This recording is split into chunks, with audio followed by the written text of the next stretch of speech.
भविष्यवाणी। अखिलेश यादव की क्यों बढ़ी टेंशन?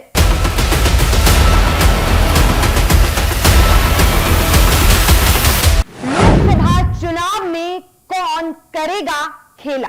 लोकसभा चुनाव के लिए अब कम ही समय बचा हुआ है। ऐसे में तमाम राजनीतिक पार्टियां अपनी रणनीति बनाती हुई दिखाई दे रही है। इस बीच ओम प्रकाश राजभर ने कुछ ऐसा कह दिया कि जिसने अखिलेश यादव की नींद उड़ा कर रख दी है। नमस्कार, मैं हूं आपके साथ कामिनी झा और आप देख रहे हैं न्यूज़ 1 इंडिया।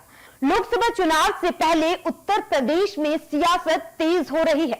राजनीतिक दलों के नेताओं के बीच बयानबाजी भी जारी है। विपक्षी दल के नेता अखिलेश यादव लगातार सत्तारूढ़ दल बीजेपी पर किसी न किसी मुद्दे को लेकर निशाना साधते हुए आपको दिख रहे हैं। तो वहीं बीजेपी की ओर से भी सुबह सपा प्रमुख ओम प्रकाश राजभर अखिलेश यादव को घेरते हुए दिखाई दे रहे हैं। उन्होंने सपा गठबंधन से अलग हो चुके जयंत चौधरी को लेकर भी बड़ा बयान देते हुए कहा कि जयंत पिछले 6 महीने से हमसे बातचीत कर रहे थे।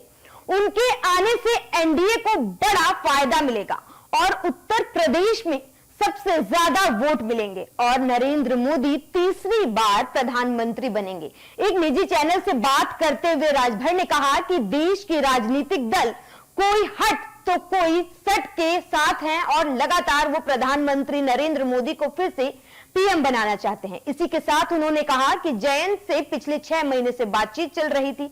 उनके आने से एनडीए को बड़ा फायदा मिलेगा। इसी के साथ ओपी राजभर ने खुद के मंत्री बनने को लेकर भी बड़ा बयान दिया। उन्होंने कहा, आचार संहिता जारी होने के बाद मैं मंत्री बन जाऊंगा और एक सीट मंत्रिमंडल में जयंत को भी मिलने जा रही है, इसीलिए मंत्रिमंडल के विस्तार में लेट हो रहा है। राजभर यही नहीं रुके, उन्होंने बड़ा दावा करते हुए कहा कि लोकसभा चुनाव में बीजेपी उत्तर प्रदेश की सभी 80 सीटें जीतने जा रही है। इसी के साथ उन्होंने कहा कि यूपी की 3 और बिहार में 2 सीटें एनडीए गठबंधन से हमने मांगी है। वो सीटें कहीं से भी मिल जाए, जीत के हम वो एनडीए को देंगे। वहीं राहुल गांधी की भारत जोड़ो न्याय यात्रा को लेकर राजभर ने कहा कि उनकी यात्रा का उत्तर प्रदेश में कोई भी असर नहीं पड़ने वाला है।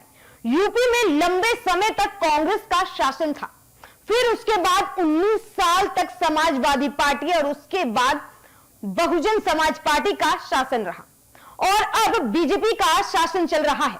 इसी के साथ ही राजभर ने कहा कि सपा और बसपा को एक बड़ा वोट बैंक जो कि अब बीजेपी में जा रहा है। ऐसे में देखना होगा कि आईएनडीआई गठबंधन लगातार जो कमजोर होती जा रही है और एनडीए जो मजबूत होती जा रही है। इस बीच अखिलेश यादव कब तक राहुल गांधी के साथ चलेंगे और साइकिल और हाथ की जोड़ी कितनी लंबी खिंचती है?